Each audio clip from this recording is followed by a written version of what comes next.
السلام عليكم ورحمة الله وبركاته. الحمد لله وكفى وسلام على عباده الذين اصطفى.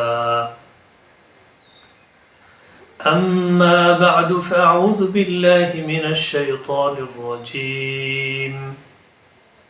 بسم الله الرحمن الرحيم. وجعلنا من الماء كل شيء حي أفلا يؤمنون. صدق الله العلي العظيم وصدق رسوله النبي الكريم ونحن على ذلك من الشاهدين والشاكرين. ربنا تقبل منا إنك أنت السميع العليم.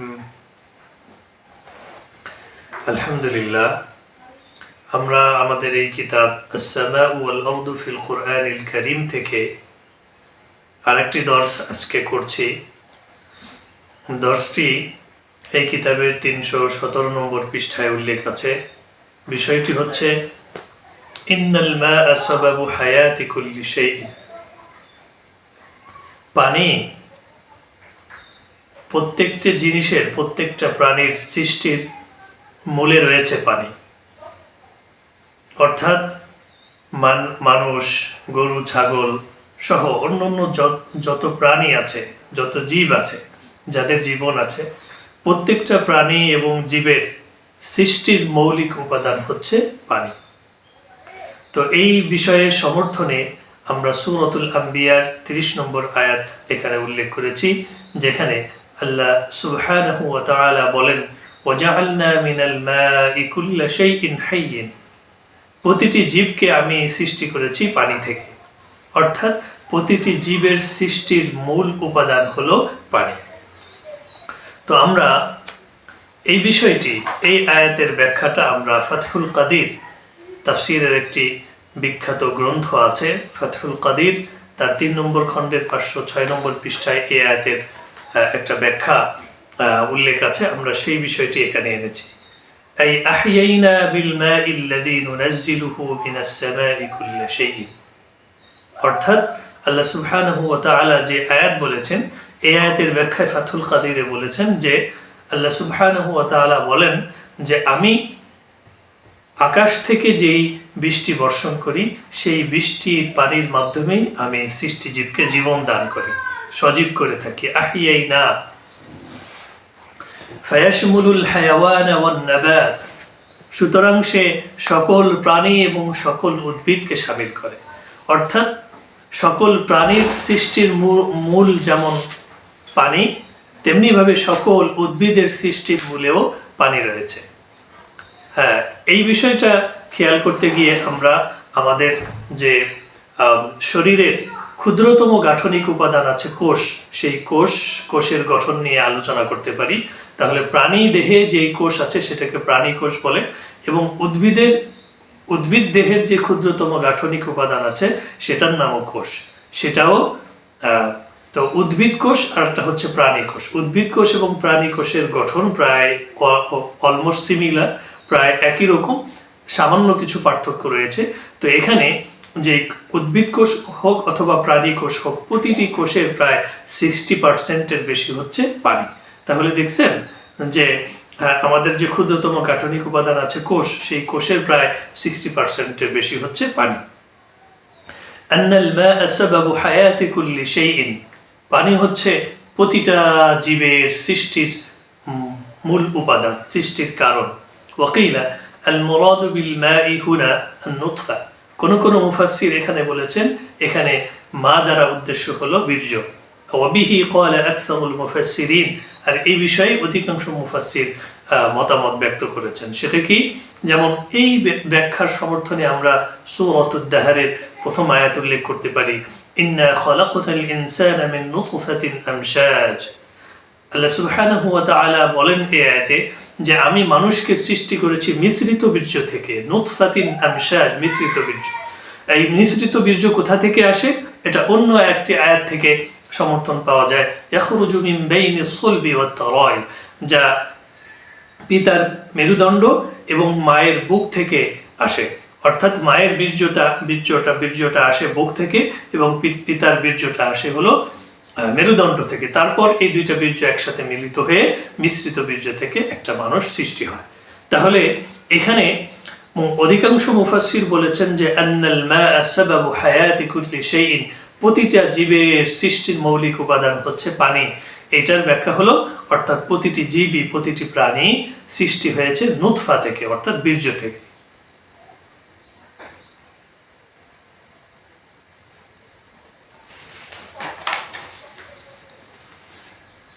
الآية وجعلنا من الماء كل شيء حي من سورة الأنبياء تشير إلى أن الماء هو عنصر أساسي لحياة كل الكائنات الحية। তো আমরা এতক্ষণ পর্যন্ত যেই আয়াতের ব্যাখ্যা উল্লেখ করলাম সেটা হলো ওয়াজআলনা মিনাল মাই কুল্লি শাইইন হাইয়্যিন।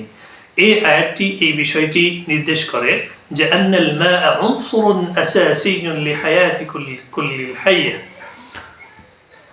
যত সৃষ্টিজীব আছে সকল প্রাণী এবং সৃষ্টিজীবের বিশেষ করে জড় পদার্থ নয়, জীবের মৌলিক উপাদান হচ্ছে পানি। وهو ما يتوافق تماما مع ما اكتشفه العلم الحديث عن دور الماء في دعم الحياة على الأرض।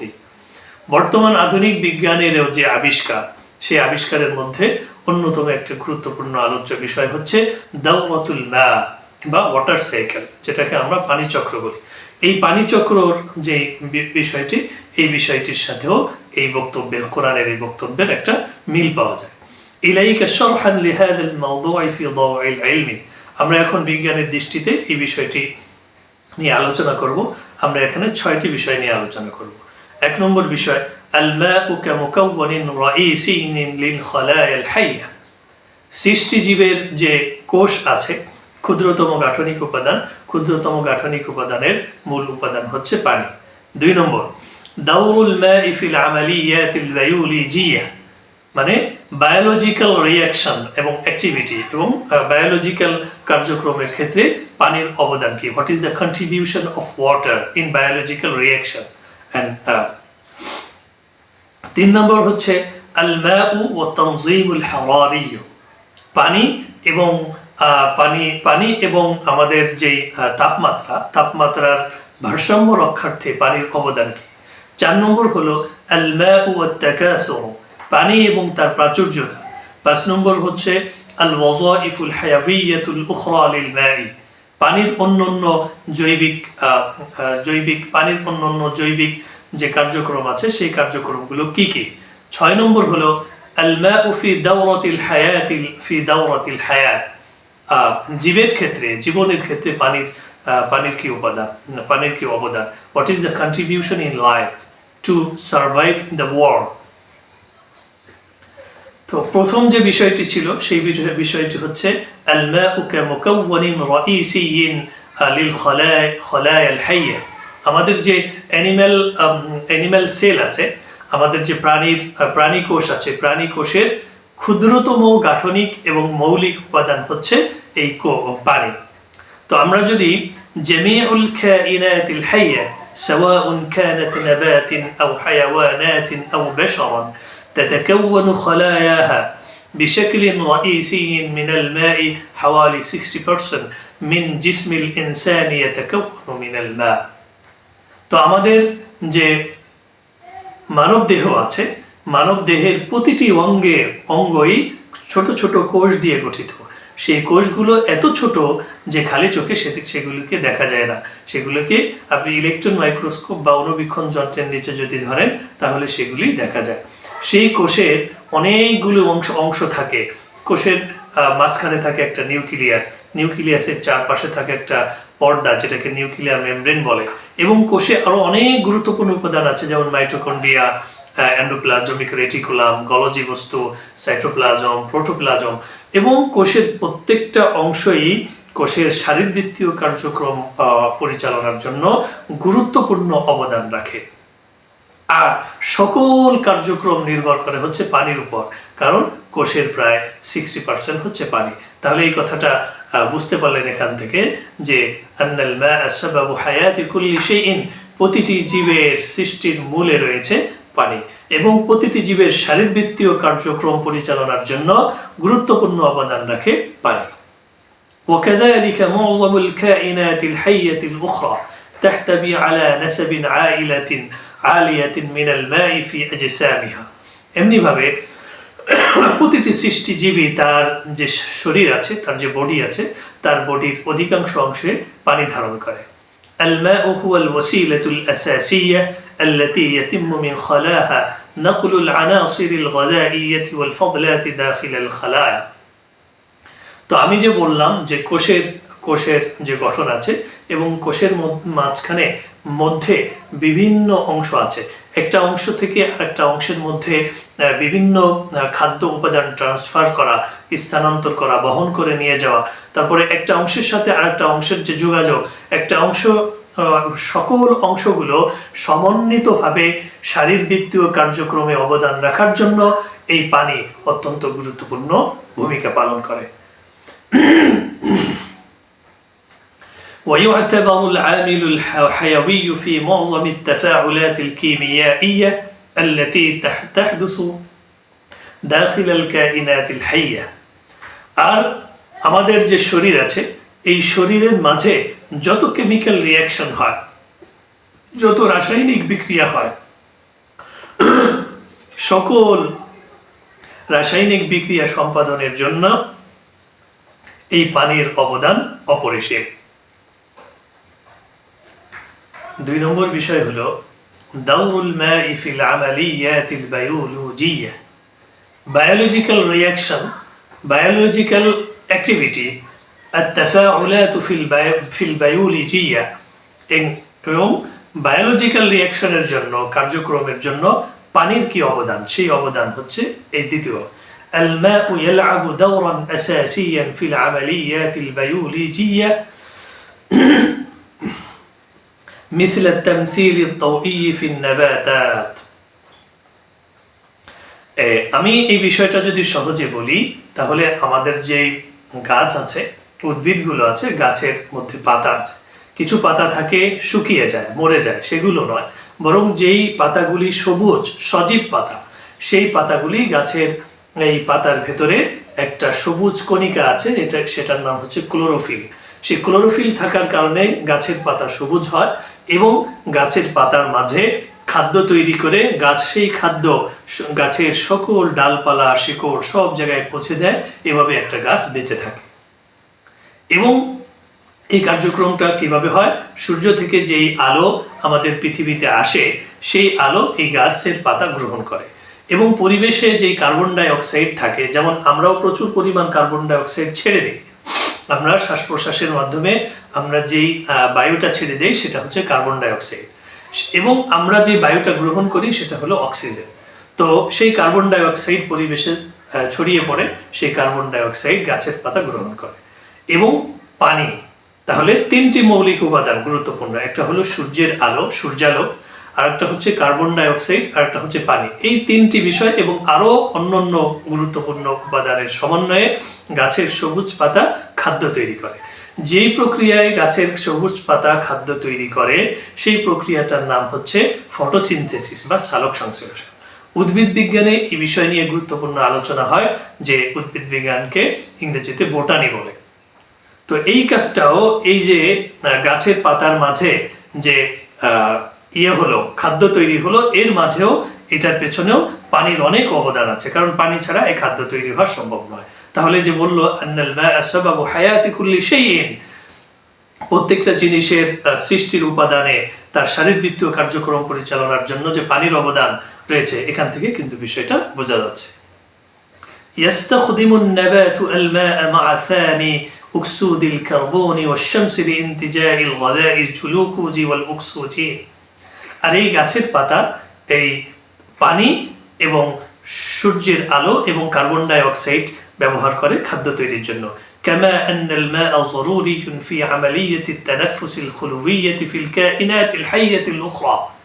যেমনি ভাবে আমাদের যে মানব দেহের মধ্যে শ্বাস প্রশ্বাস পরিচালনার জন্য যেমনিভাবে পানির প্রয়োজন, একইভাবে আমাদের শারীরবৃত্তীয় কার্যক্রমের জন্য পানি প্রয়োজন। حيث يشارك في تحويل الغذاء إلى طاقة داخل الخلايا। এমনিভাবে আমাদের কোষের মাঝে প্রতিটি অংশে শক্তি ট্রান্সফার করার জন্য, শক্তির আদান প্রদানের জন্য পানির প্রয়োজন। 3 নম্বর বিষয় হচ্ছে আল মাউ ওয়াত তানযীমুল হারারি। পানি এবং হচ্ছে আমাদের যে তাপমাত্রা আছে, তাপমাত্রার ভারসাম্য রক্ষার্থে পানি কি অবদান রাখে? What is the contribution of water to balance the temperature level in the world? পৃথিবীতে তাপমাত্রার ভারসাম্য রক্ষার্থে what is the contribution of water? পানির অবদান কি? الماء يساعد أيضا في تنظيم درجة الحرارة داخل الكائنات الحية بسبب خصائصه الفيزية الفريدة। তো আমাদের যে পানি আছে, এই পানিও এই আমাদের পুরো মহাবিশ্বের, আমাদের পৃথিবীতে, আমাদের পরিবেশের তাপমাত্রার ভারসাম্য রক্ষার্থে গুরুত্বপূর্ণ অবদান রাখে। مثل سعة حرارية عائلة يمكن للماء امتصاص الحرارة الزائدة أو فقدانها سهولة، مما يساعد الكائنات الحية في الحفاظ على درجة حرارة ثابتة، وهو أمر حيوي للبقاء। তো এখানে বলল যে যখনই আমাদের পৃথিবীর তাপমাত্রা বেড়ে যায়, আমরা তখন বলি temperature is high, temperature level বেড়ে যাচ্ছে।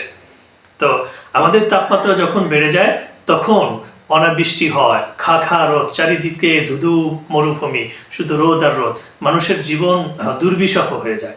তখনই আল্লাহ সুবহানাহু ওয়া তাআলা আকাশ থেকে বাড়ি বর্ষণ করেন, বৃষ্টি বর্ষণ করেন। এই বৃষ্টি বর্ষণের মাধ্যমে আবার পরিবেশের তাপমাত্রা একটা ব্যালেন্স অবস্থায় আছে, একটা ভারসাম্য অবস্থায় আছে। এভাবে পানির মাধ্যমে, পানির অবদানে পৃথিবীর যে তাপমাত্রা আছে, তাপমাত্রার একটা ভারসাম্য রক্ষা হয়। আবার যখন তাপমাত্রা ধীরে ধীরে কমতে থাকে এবং অনেক বেশি তীব্র ঠান্ডা হয়, যেমন এখন অনেক বেশি ঠান্ডা, গরমের সময় আমাদের বাংলাদেশের তাপমাত্রা প্রায় 30 ডিগ্রি সেলসিয়াস, 35 ডিগ্রি সেলসিয়াসে চলে যায়। এখন তাপমাত্রা অনেক জায়গায় 10 ডিগ্রি সেলসিয়াস আরও কমে যায়। যদি 0 ডিগ্রি সেলসিয়াসে নেমে আসে তখন তো বরফই হয়ে যাবে, তখন মানুষের জীবন অনেক কষ্ট হবে। তখন এই পানি আমাদের এই পরিবেশের তাপমাত্রা ধরে রাখতে গুরুত্বপূর্ণ অবদান রাখে। 4 নম্বর বিষয় হচ্ছে আল মাউ ওয়াত তাকাসুর, পানি এবং প্রাচুর্য। ফিল কাইনাতিল হাইয়া يعتمد التكاثر على الماء أيضا في معظم الكائنات الحية، خاصة في المراحل المبكرة من النمو مثل النطفة أو العلقة أو المضغة أو العظام، فكسونا العظام لحما। তো আরেকটা বিষয় হচ্ছে পানি এবং আল মাউ ওয়াত তাকাসুর, পানি এবং প্রাচুর্য। সে বিষয়টা কি? আমাদের একটা মানব ভ্রূণ, অর্থাৎ একটা বাচ্চা শিশু, সে যখন মায়ের পেটে থাকে তখন তাকে বলা হয় জানিন, আর ইংলিশে এটাকে বলা হয় এমব্রায়ো, এবং বাংলায় এটাকে বলা হয় ভ্রূণ, মানব শিশু। যখন সে মাতৃ গর্ভ থেকে পৃথিবীতে চলে আসে তখন সেটাকে শিশু বলে। তার আগ পর্যন্ত সে যখন মায়ের পেটে থাকে তখন তাকে বলা হয় ভ্রূণ বা জানিন। তো আহকামুল জানিন ফিল ফিকহিল ইসলামী, ইসলামী ফিকহে জানিনের অনেক গুরুত্বপূর্ণ আলোচনা হয়। জানিনের মিরাসের বিধান, হুরমতে মুসাহারা ক্ষেত্রে জানিনের হুকুম কি, অনেক ক্ষেত্রে এই বিষয়ে হয়। আমরা আল ফিকহু তিব্বিতে বা ফিকহ অফ মেডিকেল সায়েন্সে এই বিষয়ে আলোচনা করে থাকি, বা উলামা ইকরাম আলোচনা করে থাকে। তো এই মাতৃগর্ভে একটা মানব শিশু, মানব ভ্রূণ, সে বেড়ে ওঠার ক্ষেত্রে যতগুলি ধাপ অতিক্রম করে, যেমন প্রথম 40 দিনে সে নুতফা থাকে, মানে বীর্য থাকে, তারপরে 40 দিন পরে সে আলাকা, জমাট রক্ত থাকে, তারপরে 40 দিন পরে সে কি হয়, মাংসপিণ্ড হয়। এভাবে প্রতিটি ধাপ অতিক্রম করতে পানির গুরুত্বপূর্ণ অবদান রয়েছে। 5 নম্বর বিষয় হচ্ছে আল ওয়াযাইফুল হায়াওয়িয়াতুল উখরা লিল মা, পানির আরো গুরুত্বপূর্ণ অবদান কি কি? আল মাউ মুহিম্মুন আইদান ফি ওয়াযাইফ হায়াওয়িয়াতিন মিথল আল হাদাম, যেটাকে আমরা ডাইজেস্টিভ সিস্টেম বলি, এবং আমরা এই সিরিজের আরেকটি কিতাব আসছে সামনে, সেটার নাম হচ্ছে খলকুল ইনসানি ওয়া আতওয়ারুহু ফিল কুরআনিল কারীম, আল কোরআনে মানুষ সৃষ্টি। এই মানুষ সৃষ্টির যে কিতাবটা আসছে, এই কিতাবের শেষ অংশে আমরা মেডিকেল অ্যানাটমি নিয়ে আলোচনা করেছি, যেখানে মানব দেহের প্রতিটি সিস্টেম, প্রতিটি অঙ্গ নিয়ে সচিত্র চিত্র সহকারে আলোচনা করা হয়েছে। সেখানে একটি আলোচনা স্থান পেয়েছে, সেখানে বিস্তারিত আলোচনা আছে, সেটা হচ্ছে ডাইজেস্টিভ সিস্টেম, অর্থাৎ মানুষের হজম কিভাবে কাজ করে। খাদ্যনালী দিয়ে মুখ দিয়ে এভাবে প্রবেশ করে, তারপর খাদ্যনালীর মাধ্যমে সেটা আবার পাকস্থলীতে আসে, তারপরে পাকস্থলীতে বিভিন্ন এনজাইম এবং তরল পদার্থের সাহায্যে সেই খাদ্যটা পিচ্ছিল হয়ে খাদ্যকে কি করে হজম করে। এই হজমের যে প্রক্রিয়াটা, এই প্রক্রিয়ার ক্ষেত্রেও পানির অনেক অবদান আছে, কারণ পানি ছাড়া খাদ্য হজম হওয়া সম্ভব নয়। তরল পদার্থ ছাড়া খাদ্য পিচ্ছিল হবে না, খাদ্য ভাঙবে না, খাদ্য হজমও হওয়া সম্ভব নয়। এই বিষয়ে আমরা ইনশাল্লাহ সামনে ডাইজেস্টিভ সিস্টেম নিয়ে সচিত্র আমরা বর্ণনা করব। حيث يساهم في عملية امتصاص العناصر الغذائية من الطعام وكذلك في التخلص من الفضلات عبر التبول والتعرق। এই খাদ্য হজম হওয়ার ক্ষেত্রে খাদ্যনালী দিয়ে যে খাদ্য প্রবেশ করে, এর ক্ষেত্রে আমাদের যে কফ আছে, থুথু আছে, এগুলোর সাথে খাদ্য যখন মিশ্রিত হয় তখন আমাদের খাদ্য পিচ্ছিল হয় এবং খাদ্য হজম করার ক্ষেত্রে খাদ্যনালী দিয়ে এটা পাস করতে, পাকস্থলী পর্যন্ত যেতে এটা সহজ হয়। যদি পানি না থাকতো, এই তরল পদার্থ না থাকতো, তাহলে খাদ্য হজম হওয়া এতটা সহজ হতো না। 6 নম্বর বিষয় হচ্ছে আল মাউ ফি দাওরাতিল হায়াত মিনান নাহিয়াতিল বিইয়া ইয়াতাওয়াজাদু মাউ ফি কুল্লি জুজইন মিনাল আরদি। আপনি যদি আমাদের এই পরিবেশের ক্ষেত্রে আপনি খেয়াল করেন, পরিবেশের সব জায়গায়, প্রতিটি জায়গায় আপনি পানির উপস্থিতি পাবেন। যদি আপনি আকাশের দিকে যান, তাহলে বায়ুতেও পানির উপাদান আছে। কখনো এই জন্যই তো বায়ু কখনো কখনো বায়ুর মধ্যে আর্দ্রতা বেশি হয়, কখনো কখনো বায়ুর মধ্যে আর্দ্রতা কম হয়। যদি বর্ষাকালে যান, তাহলে বায়ুর আর্দ্রতা বেশি, তার মানে বায়ুতে পানির কণার উপস্থিতি বেশি। যদি শীতকালে যান, তাহলে বায়ুতে আর্দ্রতা কম, ভেজা ভেজা অবস্থা কম। আপনি মাটিতে যাবেন, দেখবেন মাটিতে প্রচুর পরিমাণে পানির উপাদান আছে। আপনি জলাশয়ে যাবেন, পুকুর, নদ নদী, খাল বিল, সাগর মহাসাগর, সব জায়গায় কি আছে? পানির উপস্থিতি আছে। জমিনে যাবেন, জমিনের ভেতরে যাবেন, জমিনের নিচের স্তরে দেখবেন পানি আছে। সব জায়গায় পানির উপস্থিতি আছে। পানি ছাড়া আমাদের জীবন অসম্ভব। মিনাল মুহিতাতি ওয়াল আনহারি ইলাল বুহাইরাতি ওয়াল মিয়াহিল জাওফিয়া। আপনি সাগর, মহাসাগর, নদী, নালা যেখানেই যাবেন সেখানেই পানি পাবেন। আল কাইনাতুল হাইয়া তা'তামিদু আলাল মা'i লাইসা ফাকাত বিল বাকা আলা কয়দিল হায়াত।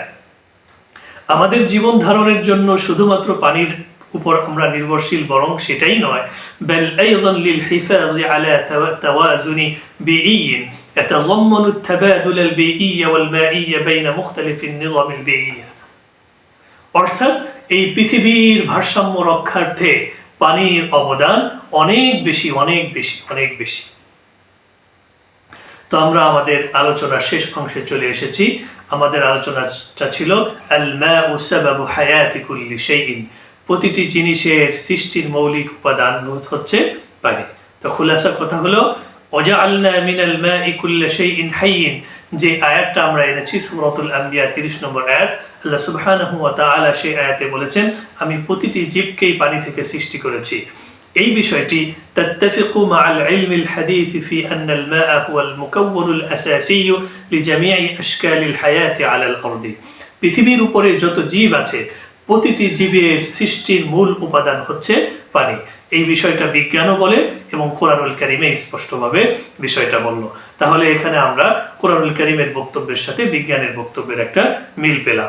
সাওয়াউন কানা ফিল খলায়া আল আলামিয়াতিল বায়োলজিয়া أبي البيئية يعتبر الماء العنصر الحيوي الذي يضمن استمرارية الحياة ويدمع الأنظمة الحيوية في الكائنات الحية।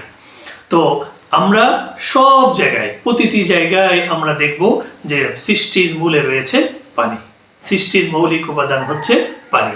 আর এই বিষয়টি কোরআনুল কারীমের এই আয়াতে ওয়াজআলনা মিনাল মা'i কুল্লি শাইইন হাইয়িন, এই আয়াতে সুস্পষ্টভাবে আল্লাহ সুবহানাহু ওয়া তাআলা বলে দিয়েছেন।